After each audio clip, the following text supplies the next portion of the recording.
When searching for the lost, remember 8 things. 1, we are vessels, we are rooms, we are so much less important than the things inside of us.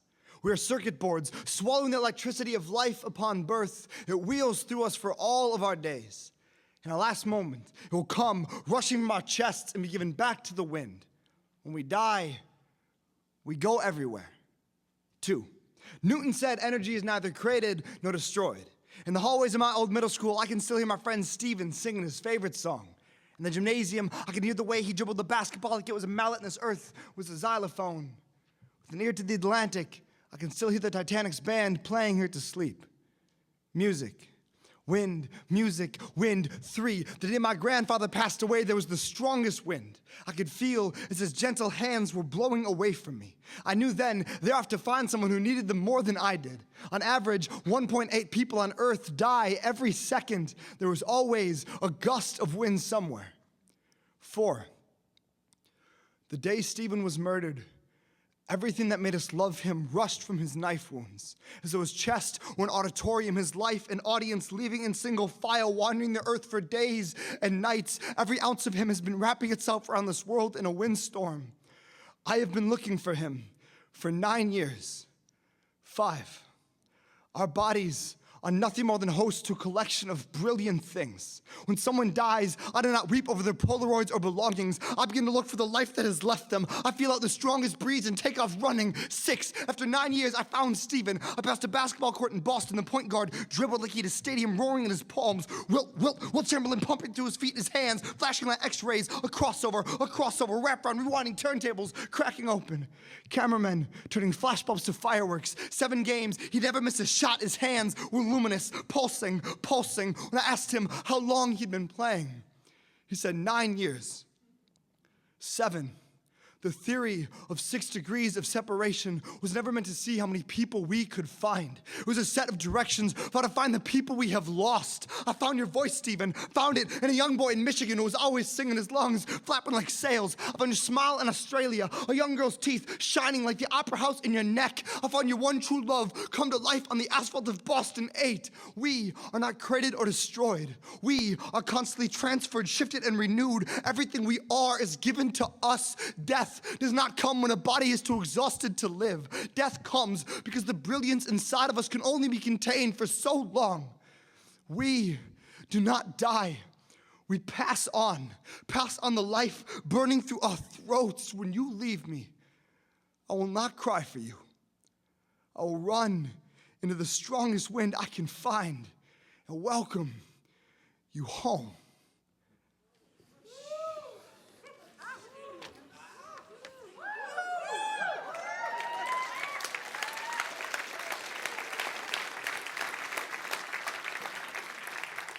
That's Mr. Michael Lee, our inspiration for today. So beautiful, so appropriate to have poetry in the month when our focus is creative expression as a spiritual practice. And he is going to recite another poem later on during the offering, and there's a line in it that says, "If there ever was a Big Bang, it's our job to do it again." He did it. And Mr. Lee is offering a workshop this afternoon, and I asked him what's going to happen in the workshop, and he says he's going to recite some poetry, but it's also going to be writing. People are going to write their own poetry out with exercises to draw it out. So that's what's being offered this afternoon. So before I talk about creative expression as a spiritual practice, I just want to say that this is the time of year when we introduce into our service, we just do it once a year, a short conversation about our giving intention practices for the upcoming year. And so for clarity, our giving intention practice, we're not asking for money now. We're asking for a declaration of your intention. For some of you are already giving, so we want to know, won't you disclose what that is?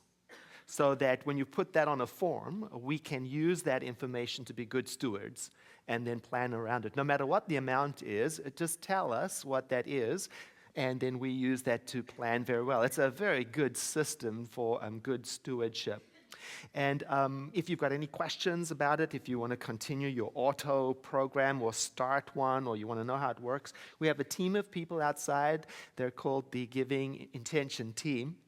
And you can go and speak to them. They'll answer any questions you might have. One of the things that one of the tasks that the Giving Intention has annually is to receive nominations from you for potential nonprofit partners that we can partner with next year, send them contributions, hear from them, because of the work that they're doing in the world is similar to the vision that we have for a world that works for everyone. So next week, we will be showing you who we selected from all of the nominations. We try to select organizations that match the theme for the year, so we'll disclose that next week. But before we did that, I wanted to share with you some of the words of gratitude that we receive from our existing 2013 nonprofit program members, because they're so beautiful. So the first slide, please, is from Bal Ashram. Thank you for your support. Your donations are very much appreciated. I'm very grateful to have witnessed your service. It was quite inspirational. You touched thousands of lives every week, and you know we received ongoing photographs from Bal Ashram because their ashram was almost washed away when the Ganges rose up that way, and they wrote and said how timely our contribution was for their recovery effort. Next slide. Thank you for the Center for Spiritual Living's generous gift to PDI Surgery. Our surgery center benefits undeserved suffering among children who are suffering from severe tooth decay. And you'll recall just recently the graphic photographs we saw of the actual work that is being done in the world, supported by donations like ours. Next. Thank you. Because of your generosity, we were able to support victims of human trafficking by supplying them with essential services of shelter and food. Your donations always arrived at the right time. We hear that over and over again. Not so much the amount of money, but the message, the heart connection, the message of encouragement and hope that comes with it. Next one.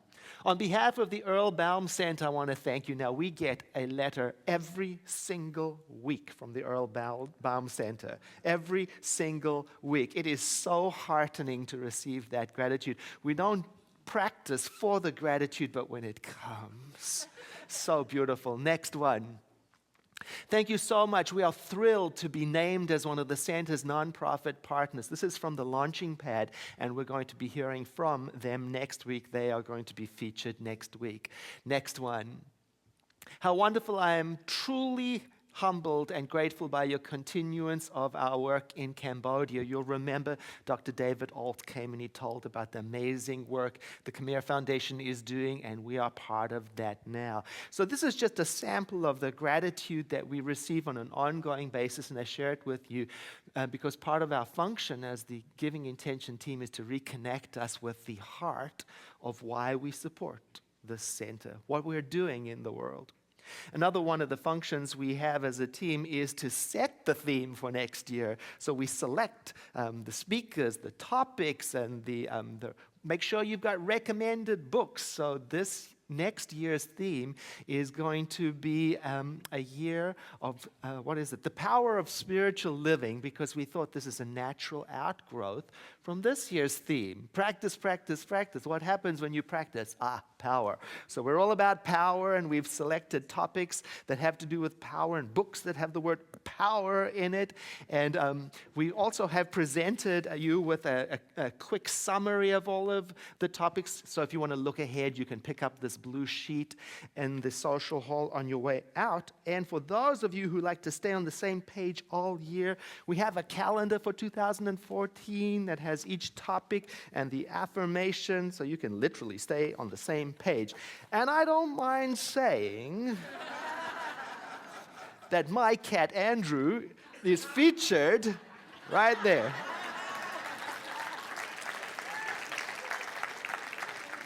You knew it was only a matter of time before he appeared inside of our material. So that's one of the things. But most importantly, the task of the team is to help us stay connected with the big picture, like I said, the heart value of why we are doing it. This week's message comes from our teenagers, and they say, and there's subtitles on the video because sometimes teenagers don't speak adult speak, you know that. And the one teenager says, "It made me grow so much more being here at the center than I ever thought was possible." That's a teenager.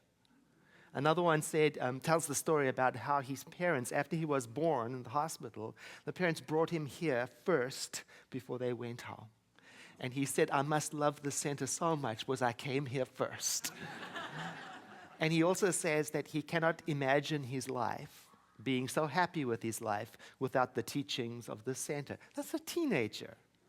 Another one says it taught him to be a better person. And then it closes with a young man saying that if you've got something to talk about, that you are not going to find a group of nicer people than at the center to talk to them. That's what we are helping create in our world. So let's see the video.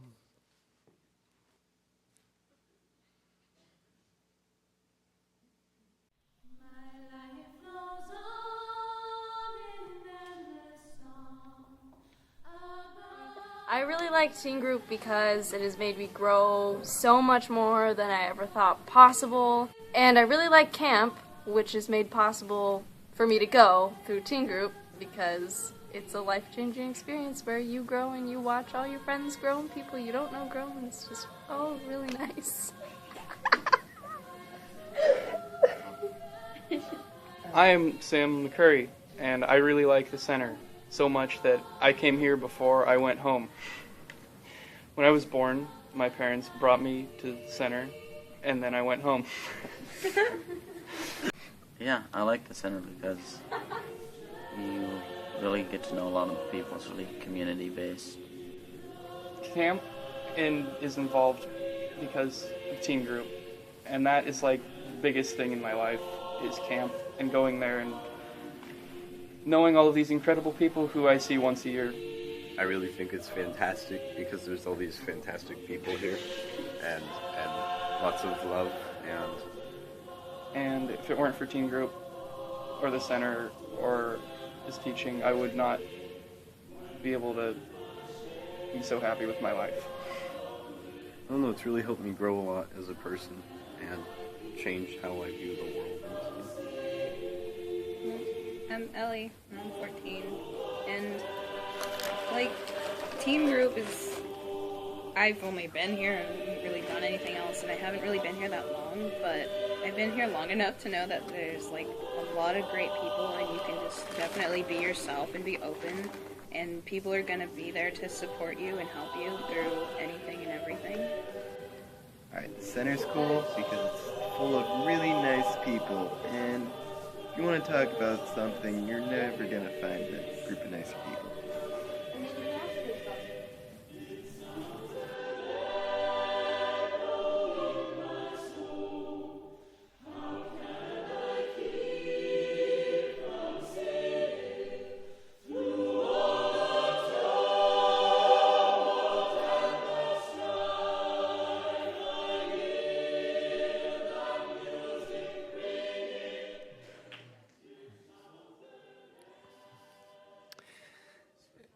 That's wonderful. And a special thanks goes to the group Clear Story that Christopher is part of, who gave us the permission to use the soundtrack for this video. And it is on our website right at the Giving Intention page, and it's acting as an inspiration to Centers for Spiritual Living all over the country who are now being inspired to create videos of their young people and their members telling the story of how their centers are helping them in their lives. It's a very beautiful thing. So help us meet our goal. Our goal is to receive 875 forms by the end of the month. We already have 200. That's right on track for the first week. So that means 200 more of you today will submit, right? Submit.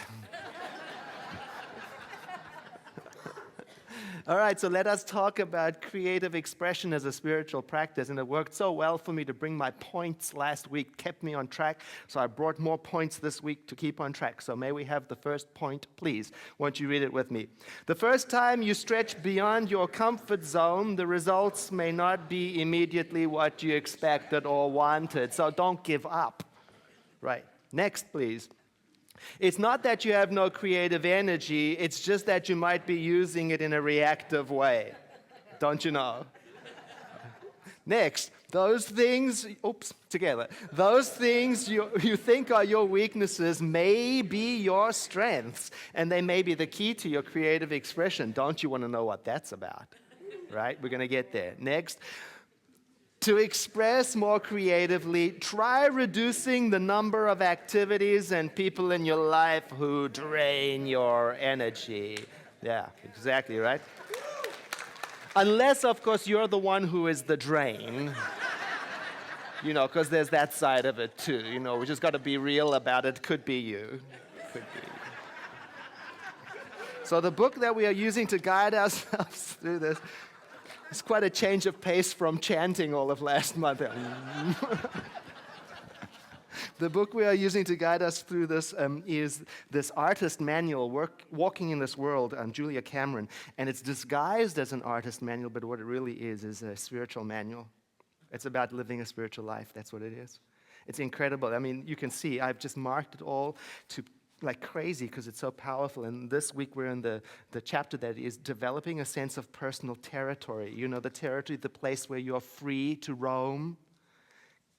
Is it too small? And how did it get to be too small? Because we're supposed to be infinite beings, moving, breathing, having our existence within infinity. How come we're so restricted? That's what we're looking at. Can you see? A deeply spiritual message, not only for artists. So the first slide comes from the texts. Can we have it? Together. Festivity breeds creativity. Rigidity breeds despair.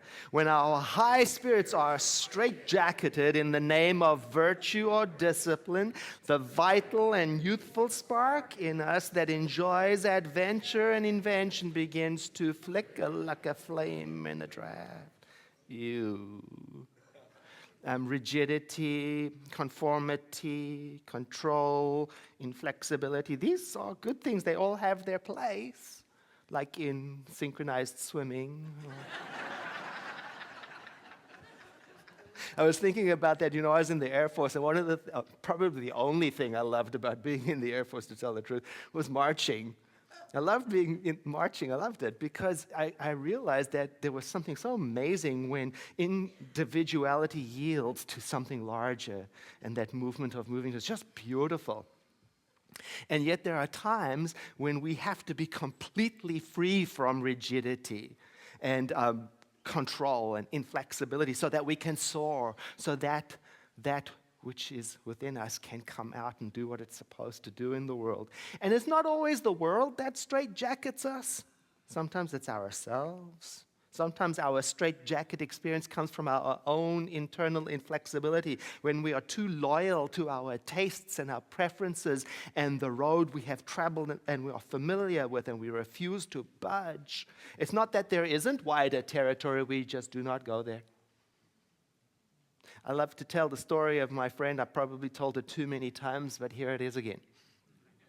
He's a meat and potatoes kind of guy. I used to work with him in Southern California in LA, and we could never really go to any restaurant unless it had a hamburger on the menu. That's what he ate. He wouldn't budge. So we just got all fed up with him, and a bunch of friends got together and said to him, you've got to try something outside of your realm of experience. You've got to try something new. And eventually, over time, we talked him into coming with us to an Asian vegetarian restaurant. We were so happy, and we got him there to the restaurant, and there he was sitting at the table with a bowl of steaming noodles in front of him, and he was just sitting there staring at it. Because right on the top of the noodles was a cockroach. Don't you know? I mean, in all the years that we had gone to this restaurant, there was never even so much as a speck of dirt anywhere. But from his consciousness came a cockroach to confirm what he had always suspected about those places. And he just dug his heels in. You know, what could we do? The result was that he started to get left out, because we just couldn't include him. And his world started to get smaller as a result. And it just brings up the question, where have I stopped trying again? He refused to try again. He wouldn't try again. And that's the learning, you know.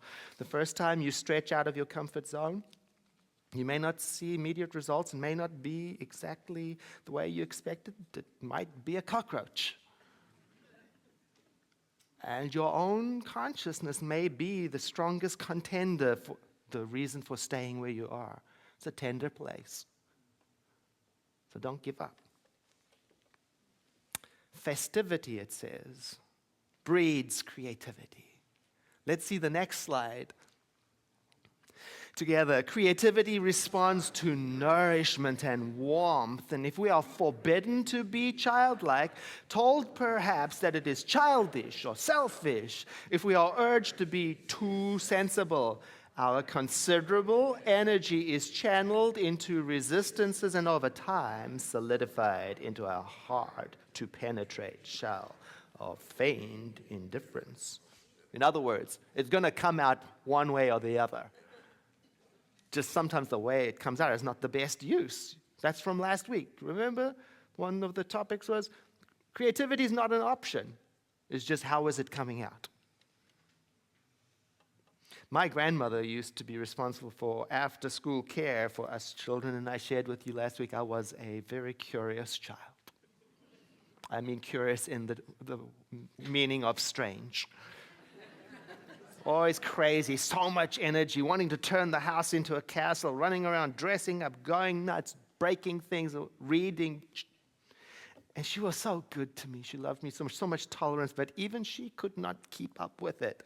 And there would come times where she would just shout in frustration, "Stop it! Stop being so childish! Behave yourself!"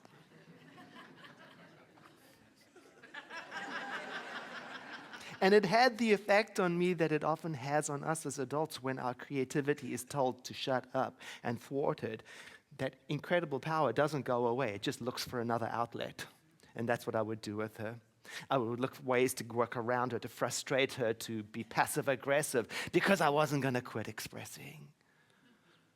So I've learned that. I have a lot of creative energy in me, so do you. We have an incredible source of power in me, and sometimes the way I'm using it is in a reactive way. And when I use that power in that reactive way, it's not bad or it's not good. It's just that it seems it's the smallest, least effective use of that creative genius. I'm thinking of some lines in Michael Lee's poem that he's going to recite later, and he says, "Our job is that of shipbuilders, to create something bigger than we are and to set it free in the dark." And I'm learning that. I'm learning to create something bigger than I am, not just be about reactivity and fixing what is wrong. To create something bigger, so I'm learning to shift my attention away from the time wasters and towards that which stretches me out across time and eternity and space. To move away from the energy drainers and towards that which stirs up a momentum of energy and expression that is beyond ordinary. To move away from the not going nowhere activities and towards those things which lead me into an appreciation of the delicate mystery of being while I'm here. It's an amazing thing, and I learned it right here. It's an amazing thing what happens when I pick up my attention from where it is and put it somewhere else. That somewhere else flourishes and rises up, as if being fed by my attention, it rises to meet me. Such an amazing thing, which is why I love creative tasks, because no matter how insignificant they are, or how foolish they are, or how odd they are, they seem to act like keys that release something in me, something larger than what I am. And that's what this booklet is all about that we gave away free on the first Wednesday of the month. Creativity as a spiritual practice, and you can still download it for free from our website, www.cslsr.org, or if you prefer a hard copy, you can now get them at the bookstore for a nominal fee. And it's filled up with suggestions for creative exercises, like yesterday's obviously was for you to go and visit an artist in their home, because it's Art Trails time, right? and to write it up. Or like today's exercise is to create a mandala, and there's a website link with a really easy, convenient suggestion for step-by-step instructions how to do that. Or Tuesday's exercise is to learn a poem by memory, sit somebody down and recite it to them. Yeah, or you could maybe learn one of Michael's poems, right?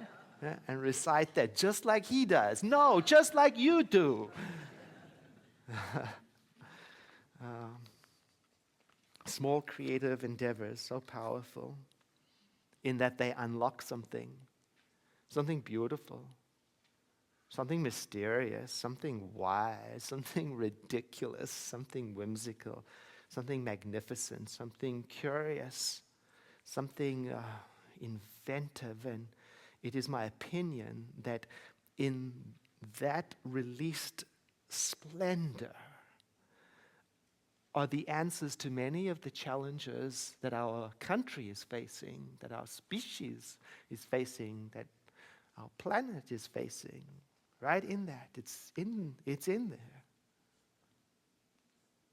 So why don't we access it more often? Well, next slide, please. Together, what is lacking for so many of us is precisely the least encouragement. We buy into the notion that life is dreary and difficult and something to be soldiered through. The truth is that as children, many of us expected much more. We had dreams and desires and inklings of delight and full-blown passions. We practiced ballet in the living room. We sang wildly. We loved the goo of finger painting. We loved, period. And love is a passion and energizing force for creative expression, for spiritual living, for relationship, for love. It's everything. There's a great story in another manual for creativity called A Whack on the Side of the Head. Beautiful book. I don't think it's in print anymore, but you can still get it, used bookstores. And it's filled up with beautiful stories about how to unleash and unblock your creativity. And one such story by the author tells about when he was a sophomore in high school, and the English teacher put a small chalk mark on the chalkboard and asked the students what it is. And he talks, and I can just imagine the discomfort about trying to figure out what to say, until after time and much clearing of voices, some student says, it's a dot on the chalkboard. After which people sigh with relief that finally the correct answer has been announced and no more thinking has to happen. And the teacher says to the students, I'm quite surprised at you, because yesterday I did the same exercise with a group of kindergartners. And they thought of 50 different things that it could be. An owl's eye, a cigarette butt, the top of a telephone pole, a star, a pebble, a squashed bug, and on and on and on, because their imagination was in high gear, or as I like to say, they had not yet learned the right answer. So the territory for them to roam in was still wide. I think of the signs that they have in hotels, do not disturb. Because I think sometimes humanity's collective mind has one of them on there. I've learned the correct answer, please do not disturb that. And I think sometimes that is what gets in the way of my creative expression. You can take creative expression and replace it with spiritual expression. I think what gets in the way of my spiritual expression is preconceived ideas that I do not wish to challenge. I think so, sometimes. Do you know that I think among the most difficult people to counsel are ministers and counselors? Because they don't come, not all of them, maybe me, they're not empty. They come because they're so used to being on the other side of the answer that they're not teachable always. I'm just saying. There's a story in the book, in that same book, A Whack on the Side of the Head, that illustrates it. It talks about a creativity teacher meeting with a student to discuss the learning process. And after all the discussion, there comes a time to have tea, and so the teacher pulls out the teacups and starts pouring the tea into the teacup and carries on pouring, even though it's overflowing. And finally, the student says, "Teacher, it's not going into the cup, it's pouring over." And the teacher says, "Indeed, that's very observant. It's similar to you in your case. I can't pour anything into you because it's already full." Wow. How do you make room for something new if you find yourself in that story? I don't know about you, but I know what I have to do. I have to challenge my boundaries. I have to expand my territory. I've got to put myself consciously in new surroundings regularly. I've got to try things that are new. That helps. I've got to speak to people I don't usually speak to. I've got to read stuff that represents a different point of view. That's what I've got to do. I've got to practice the exercises, because otherwise I fall into this lull of ordinariness of my own making. That's what happens, you know. And then how? How is the splendid creative genius of the universe supposed to talk to me if I'm stuck in my ways and in my tastes and in my opinions? Very narrow. Here's some advice from the book. Next one. We must become a little nuts about ourselves, about our notions, whimsies, and ambitions. Instead of chiding ourselves or allowing ourselves to be chided into an adult solemnity, we must regain our right to be goofy. Yeah, even silly. Yay. As we celebrate rather than repress our passion, we are rewarded by more passion, and that is the fuel for life, right? Not just for art, absolutely. I was talking to a colleague of mine. You know how we are who are seekers, and we are so good at looking within and chiding ourselves. And she was talking to me saying, you know, I have learned something about myself. And she was all proud that she had done this introspection. She said, organizationally, I have got some personality defects that are getting in the way of my success. I said, what can these be? And she said, well, you know, I'm a control freak. I listened, and she said, and I'm also too direct in my communication. And also, I just hate wasting time. And these are my Achilles heels. They're not working out for me in developing my organization. And I'm listening to her, and all I can hear is she's chiding herself, you know. She is trying to fit her weird self into a world. So I'm listening to her talk about this, and so I thought, well, what, I asked her, if your Achilles heels, you know, these things that you've identified as your weakness, what if they were actually your best qualities, your strengths? See, because I know her. I mean, she truly is at her best when she is in control freak mode, because things are going to happen, and they're going to happen right. And her communication, when she's on it, oh my gosh, you know where you stand and what a thing means, and there is no ambiguity. And oh, she hates to waste time, because she will just depart from you if you are wasting her time. She's the sort of person that you want to be in charge of a project, because it's going to get done, and it's going to get done at a level of excellence that is way more than I could ever pull out of myself. You see, she hadn't yet heard last week's message, right? I'm not normal. Remember, you say that with me. I'm not normal. So I had to invite her into that and say to her, do you see? I'm inviting you to celebrate your abnormality. Not make excuses for it. Her little eyes just grew like saucers, and her territory expanded. Now, free to move around the cabin. Right? So I invite you to consider this. If the company you are keeping persistently points out your faults, if the company you are keeping leaves you feeling drained and defective and wrong, you might want to examine that. Because keep in mind, what is annoying to one person is fascinating and delightful to another. Don't waste your beautiful treasure where it is not loved. On the other hand, if everywhere you go you leave people drained, keep that in mind too. It might be you. It might be you, yeah. So there's an assignment in the book that says examine the people, the time, the activities that you're engaged in your life and measure the feeling of fire coming out or being drained. And I did that. And I had to acknowledge that there are times when I'm a drain. Right? You'll find yourself in both sides of the story. There's some amazing stories she shows in the book. Let's have the next one together.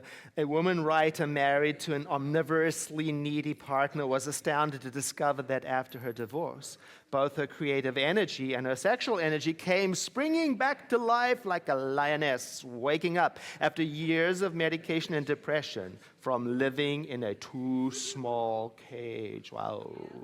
That's the learning point right there for me. To express more creatively, just try reducing the number of activities and maybe people in you and around you that are draining your energy. I think we teach people how to treat us by what we put up with.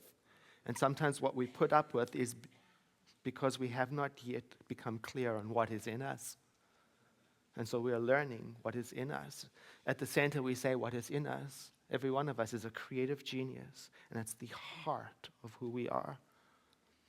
And in you, and in me, and in everyone, it's unique. It has never been lived out that way before.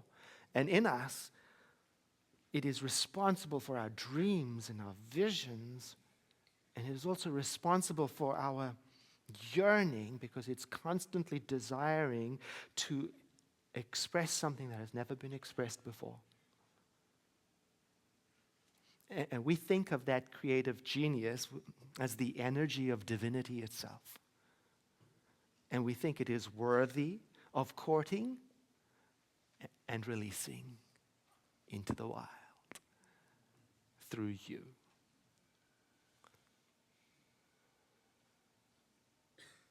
Let us pray. There is only one power, by whatever name we call it. We mean the same thing. That which is eternal, everywhere present, above, below, inside, outside. And we recognize it by means of this prayer, even though we know no word, no concept is sufficient to contain it. Nevertheless, we lean into it with our prayer so that we may identify ourselves as at home in the mind of divinity itself, made from its eternity, made from its infinite expression, channels of its divine energy.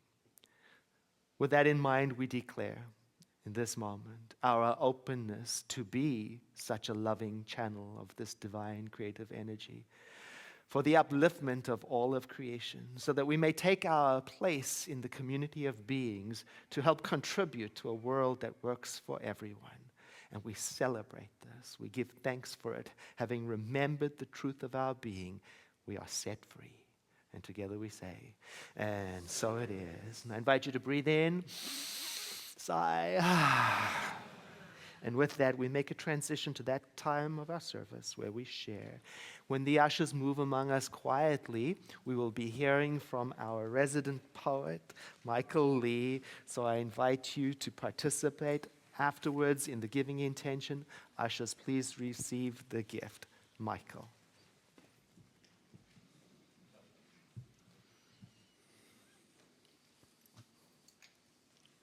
What is our job as artists? Across the street, there's a small boy. He's opening a leather instrument case as though it were a cage, his instrument, a winged thing. This boy begins to play a violin. He cradles it gently as though he's holding an injured bird. He rubs the horse-haired bow across the violin, or perhaps the violin is a nightingale. As he begins to play, I realize I'm made of infinite doors and limitless rooms.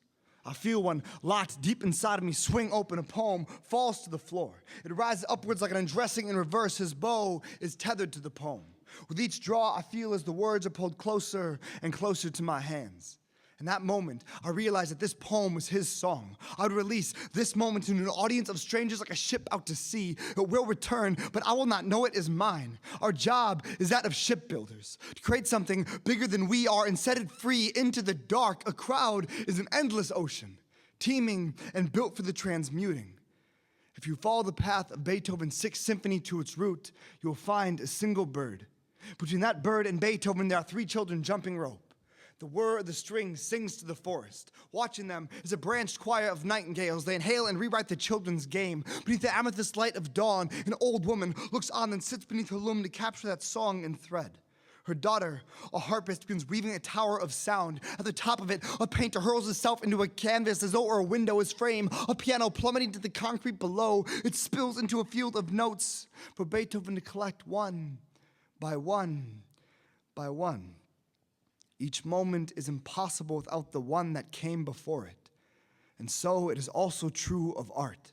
In 1808, the Sixth Symphony was finally born. It was cast from the dock of a stage to the ears of the world. And last week, I heard that endless voyage of song is left from a small boy in a street corner in South Minneapolis. This poem is only an extension of that sound. There's a reason the bars of a piano are called keys, the tuning pegs of a violin, keys, the buttons of a typewriter, keys. It is art that frees what we never knew to be locked inside of us. We are thirsty to know. Scientists never named us right. This throat is a flute. Your ribs have no cage, only a door, only a leather case, and nothing is kept here against its will.